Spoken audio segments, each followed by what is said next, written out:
अस्सलामुअलैकुम दोस्तों, मेरा नाम है माज़ असलम और आप देख रहे हैं माज़ असलम यूट्यूब चैनल।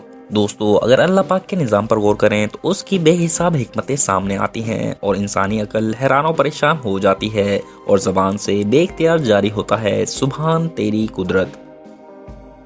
दोस्तों, अगर आपने अभी तक माज़ असलम यूट्यूब चैनल को सब्सक्राइब नहीं किया तो सब्सक्राइब करें सबसे पहले इंफॉर्मेटिव वीडियोस को देखने के लिए। दोस्तों, छींक मुझे भी आती है और आपको भी आती होगी। छींक इंसानी जिस्म के लिए बहुत ही इम्पोर्टेंट है। एक साइंसी तहकीक के मुताबिक जब हमें छींक आती है तो नाक के अंदर के मौजूद बैक्टीरियाज और वायरसेस बाहर निकलते हैं और हमारी बॉडी जरासीम से पाक हो जाती है। इसके साथ ही हम अपनी आंखें भींच लेते हैं और साथ ही हमारे चेस्ट से भी हवा मुंह और नाक के रास्ते से पूरे जोर के साथ जिस्म से बाहर खारिज होती है और इस दौरान हमारा सांस भी चंद लम्हों के लिए रुक जाता है। मुसलमान चीख मारने के बाद अल्हम्दुलिल्लाह कहते हैं, जिसके मीनिंग है कि अल्लाह तेरा शुक्र है कि तूने हमारी सांस को दोबारा बहाल किया। ना सिर्फ मुसलमान बल्कि दुनिया के दीगर मज़ाहिब के अफराद भी अपने पैदा करने वाले खुदा का शुक्र दुआया कलमात से करते हैं।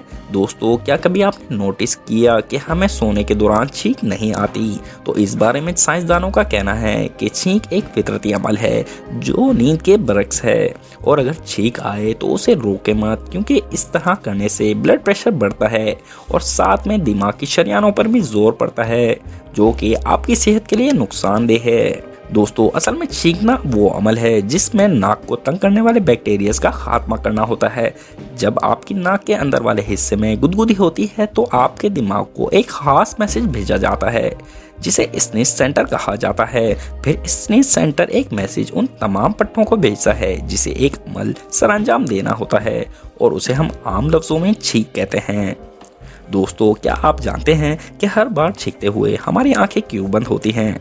असल में ये स्नीज सेंटर का काम होता है ताकि वो आपकी नाक में से तंग करने वाले बैक्टीरियाज को बाहर निकाल फेंके और ये नन्हे बैक्टीरियाज 100 मील फी घंटे की रफ्तार से बाहर आते हैं। ये बैक्टीरियाज तकरीबन 8 से 10 मिनट तक हवा में रहते हैं और इस दौरान ये बैक्टीरियाज किसी दूसरे इंसान में दाखिल होकर नज़ला जुकाम का बाइस बनते हैं। दोस्तों, माहिरीन का कहना है कि जरासीम को रोकने के लिए कि ये दूसरे इंसान में दाखिल ना हो तो उसके लिए ज़रूरी है कि छींक के दौरान अपने मुंह पर कपड़े का इस्तेमाल ज़रूर करें ताकि ये जरासीम हवा में ना फैल पाए।